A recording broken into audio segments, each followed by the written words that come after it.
Welcome to the Client Generation Podcast, a show where we interview some of the most successful people in real estate to help you understand how to generate leads, build a brand, and convert more clients in your business.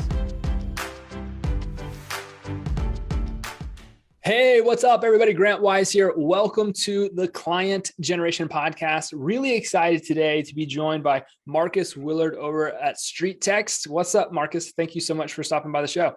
Hey, thanks for having me, Grant. Excited to be here. I love it. Okay, so Markus, for those that may not be familiar with you specifically, obviously we're probably dealing with a lot of people that have heard of StreetText before, but could you just give us a little bit about your backstory? You know, what's the come up been like for you, and how did you get to where you are today? I mean, just like you, we got into Facebook maybe in 2015 and started doing Facebook lead generation. So I was the first hire at StreetText on the sales side. And in those days, it took a good half an hour just to make an ad and funnel. Yes. And we had Google spreadsheets where leads would come through.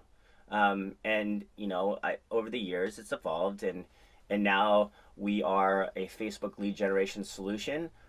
These are tried, true, tested ad and funnel templates, sellers, buyers, listings, as well as any other ad that you can imagine. But the beauty behind it is it's aggregated data all across North America, and then they're ranked in order of the lowest cost per lead on Facebook and Instagram. So for agents that are like, click, click, click, oh, this is the one I should use for sellers. Oh, this is the one I should use for buyers. You just upload the image, and we preferably have an image that we show you, like, hey, native organic to your area. And it automatically deploys with a split test feature, which is where Facebook will go randomly select groups of audiences and make algorithm or performance standards on that, or evaluations within the first 500 people reached. So it's cool because within seconds you can have ads deployed. Within 24 hours you can understand ad performance and know which particular ad subset is giving you the best quantity and quality because of that 15-mile minimum radius, and then automatically email, drip, and SMS campaigns are going out on your behalf. And then everything is fun after that because it's really, I've got a good ad performance, now I can shift to the most fun part, which is lead conversion. Absolutely love it. I love it. Well, you guys, if you're seeing that much data, what are some of the things that you might be noticing that Facebook is liking today from an ad performance standpoint? I mean, what makes up a great ad in y'all's eyes? Oh man, lots of things. Very simple, easy text. So the call to action, because like we like to say, people these days have the attention span of a goldfish. Yes. Think about all the scrolling that's happening. Mindless scrolling. Now it's like you add in TikTok and the world is changing even faster. Yeah. There's Instagram, Facebook, Twitter, TikTok, Snapchat. I don't even know all those things. I think I shot my first TikTok video 2 days ago. Right. And so it's the image itself that's organic and native. And you know what's funny? For 6 years now, our best performing seller ad has been an image of a boring old map. Yeah. Of that 15-mile radius area. Because remember, there used to be the day where you could target zip codes and you could target specific areas. Right. Now 15 miles is built in as a minimum radius. So just by zooming out particular to the image of that area, whether we do it with a regular old map, a satellite image, a terrain area if it's got mountainous areas, and zooming out and panned out to that 15 mile and maybe a little bit wider, and simply saying, what's your home really worth? Enter your address to receive your home value. Boom. That type of ad hits home because it doesn't feel like a real estate ad. It doesn't feel like, to the consumer who's randomly scrolling, it feels organic and native. It makes sense. They go from the subconscious scroll. We like to call it digital door knocking, right? We like to call it interruption-based marketing. So that's all you're looking to do is getting the click. And now the important piece on that funnel is the click to contact. So most people, the wrong thing they do is they try to capture all information up front. What we have done and accomplished is understanding the strategy of micro commitments of a dynamic funnel rather than upfront information is the best. So to this day, we've averaged anywhere from 60 to 70% click to contact ratios, and this is with tens of thousands of data all across North America. So to produce that click to contact for addresses, Mm-hmm. and I get it, oh, I just got an address. What am I going to do with this? Well, we can have another conversation on that. Right. Um, and then it kind of goes into where the rubber hits the road is about a third of those addresses will provide an email. And for me, that's exciting because that opens the door, especially if you're leveraging video, which, as you know, you guys are masters at. So I'm a big fan of authentic, genuine video introductions so that humanizes the process. Immediately they go to their email thinking they're getting something automatically or instantly. And there you are, authentically, genuinely serving, not selling. And that's the key. I love it. I love it. I was going to ask you what you see from an ad performance standpoint as it pertains to specifically for lead generation, if videos perform better or images perform better. And a lot of our data for like now almost 9 years has consistently, like if you're just generating leads, an image has always outperformed Always. video content, like almost 100% of the time. I like what you're talking about, like the simplicity of the ad campaign itself, like what the creative is, what the copy is.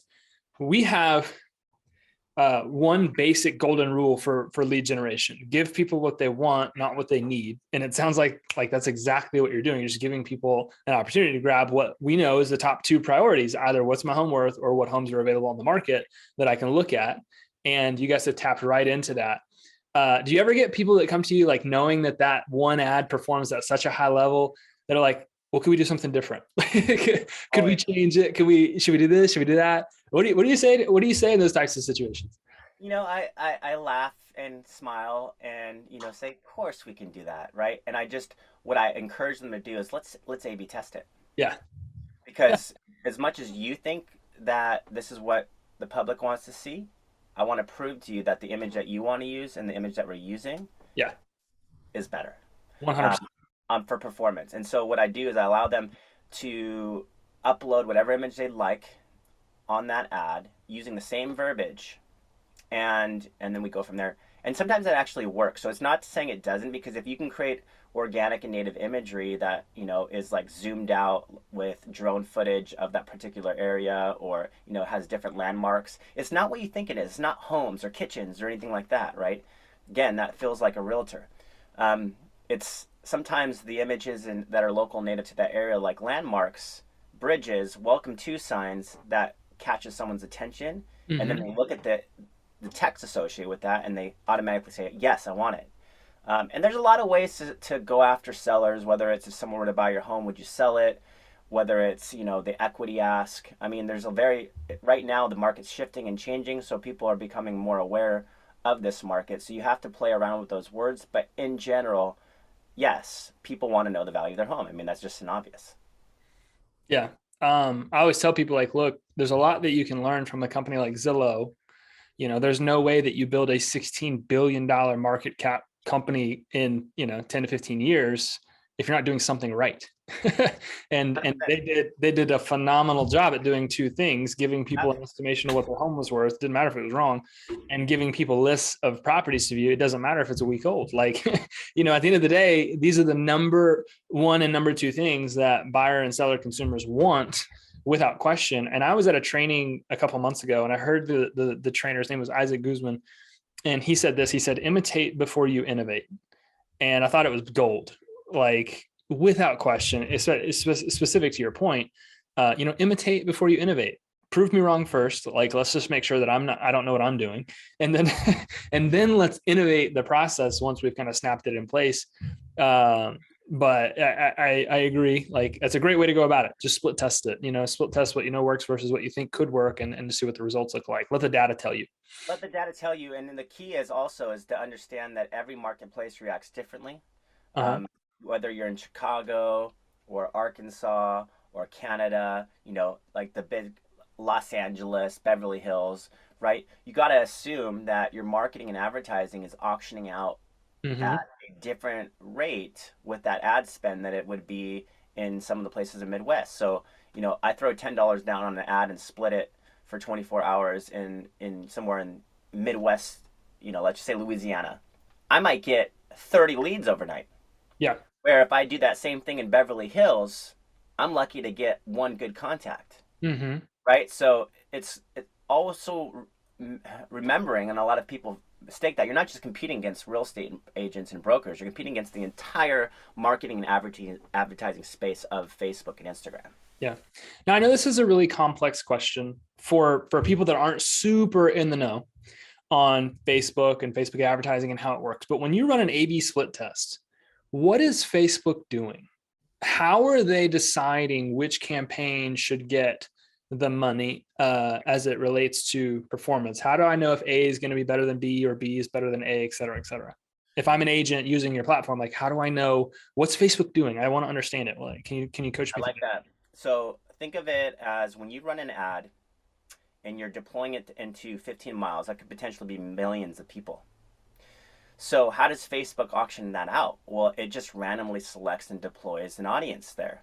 How do you know, number one, where geography, where is it splitting? It's like a shotgun approach. So what they're looking for early on is clicks, people that take click. And then they're looking at that profile of clicking and they're finding more people like that profile. So if that person with the green hat clicks on it, they're going to find more green hats and so forth. So they have their own algorithm built in for that. But typically, if you think of it from the seller standpoint, if that person is clicking on that ad that says, what's your home really worth? They're probably going to go find more people in that area, knowing that area is wanting to see what their home is really worth.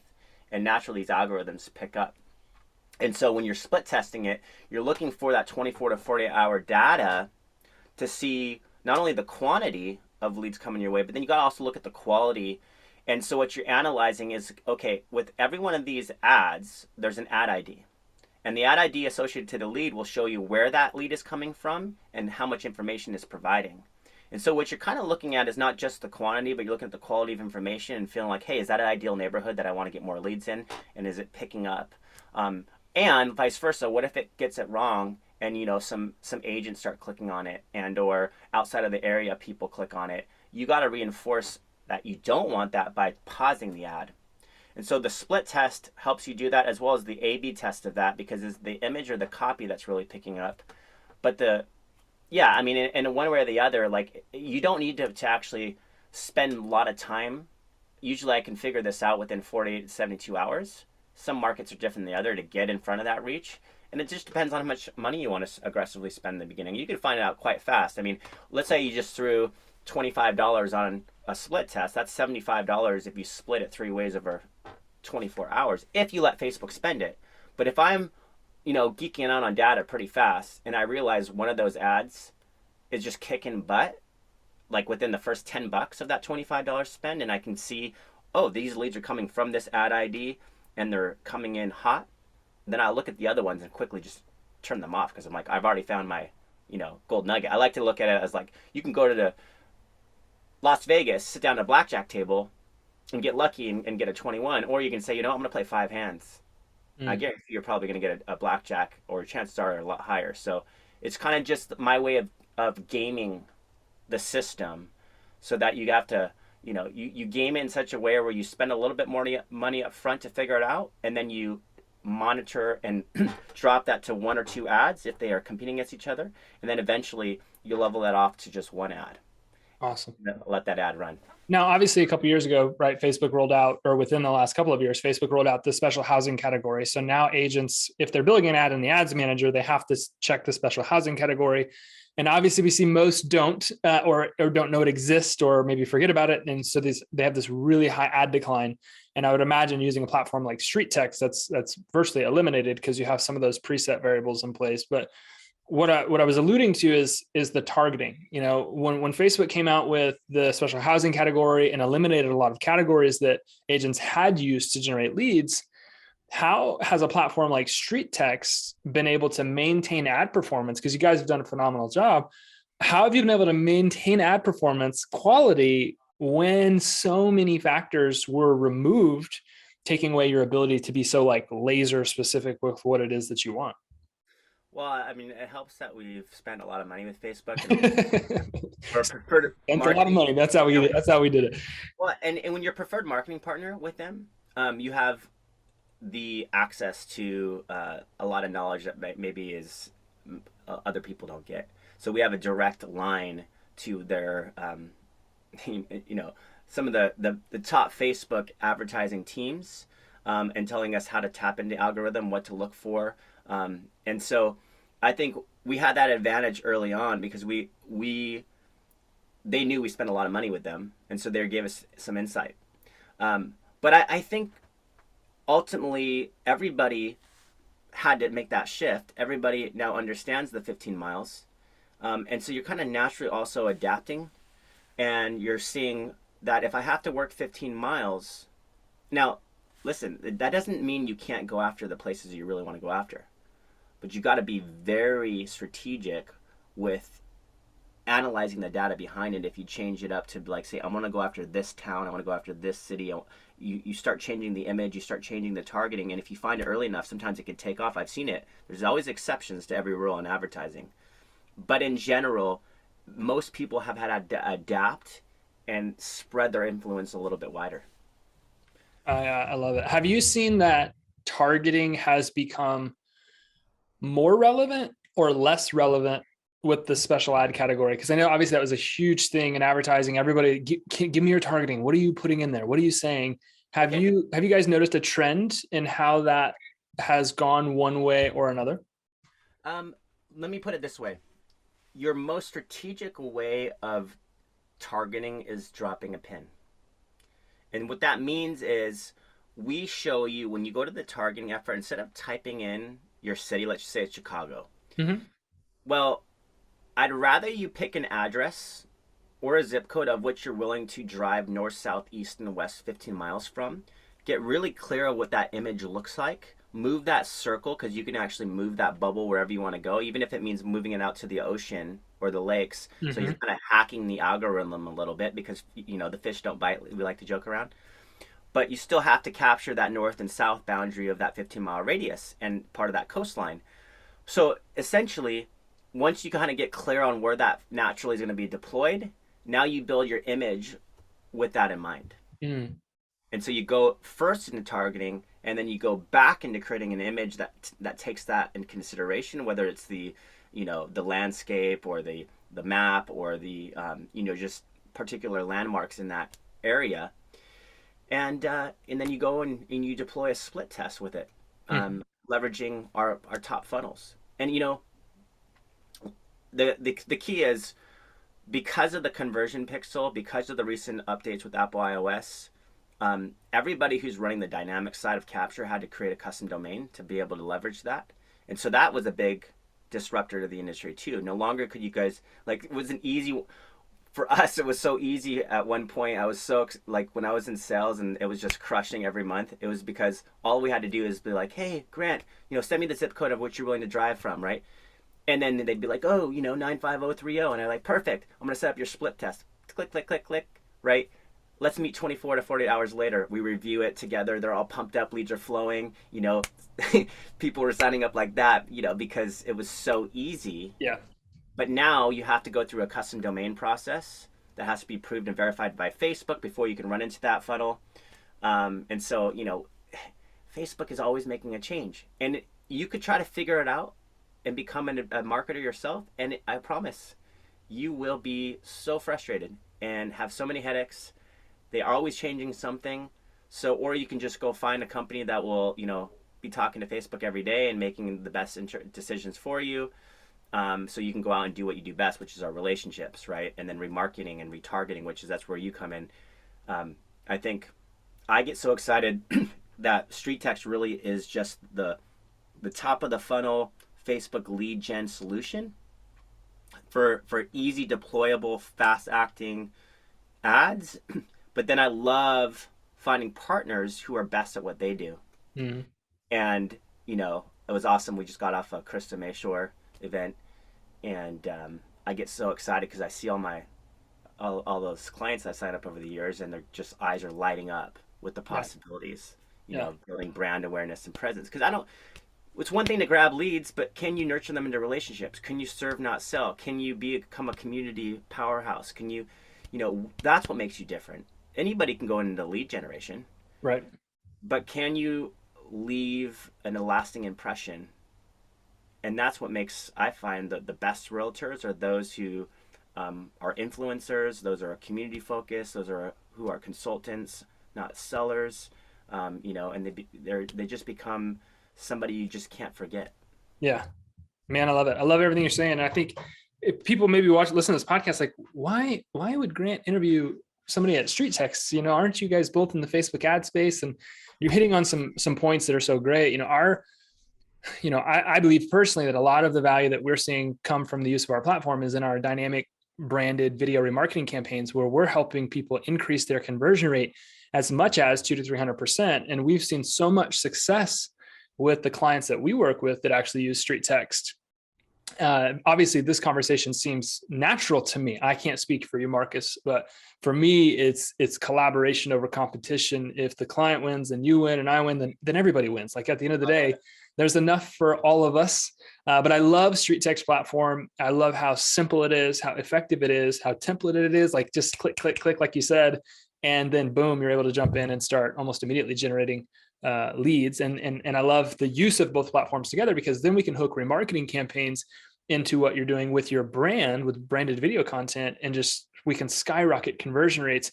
And we're just seeing such an incredible impact come from the use of those two specialties with lead generation and then with remarketing specifically. There's so much synergy, and you hit on a great word there, collaboration. Yeah. What I think I'm excited about with you guys, and because we both love to give our customers the best experience possible. Yes. We want to see them succeed. We believe in bringing as much value as possible to them. And so I have always looked at, like, let's find a place where, because gone are the days of exclusivity. Gone are those days. Right. I find the people that win in this world are the people that collaborate, that give, that have an abundance mindset. They're not worried. You don't come from scarcity. They're looking for collaborative efforts. They're looking for synergy, for partnerships, because I don't know. I mean, and this is part of my faith too. I believe we're all given these gifts, these talents, these abilities, and we're meant to just share it and give it to the world. And so the more we figure out how to share and come together with that, it's that kingdom mindset. It all comes back to you. Mm. So I've always been fascinated by, like, why don't more people just come together? Because there's so much in this world. Millions and billions of people that need your services. Yeah, we're better together, without question. And I'd like to put an exclamation. The only thing that is exclusive in your market, if you're listening to this podcast, is you. I tell you this all the time, there's nothing about your business that could not be copied by somebody else tomorrow and replicated. The only unique difference is you as an individual, your brand, the relationship you develop with the marketplace, and so on and so forth. So likability, right? We talk about all this time. Know, like, trust. Yeah. Likability, winning friends and influencing people, building rapport, like that connection, conversation, relationship. That's what most important, especially with top of funnel. People have never met you before. So what makes you different? Yep. 100%. Sometimes we overthink it. Sometimes it's asking the wrong questions. Oh, have you done any updates or renovations lately? Like, no, how about you go in deeper? How about you talk about, what do you love most about your home?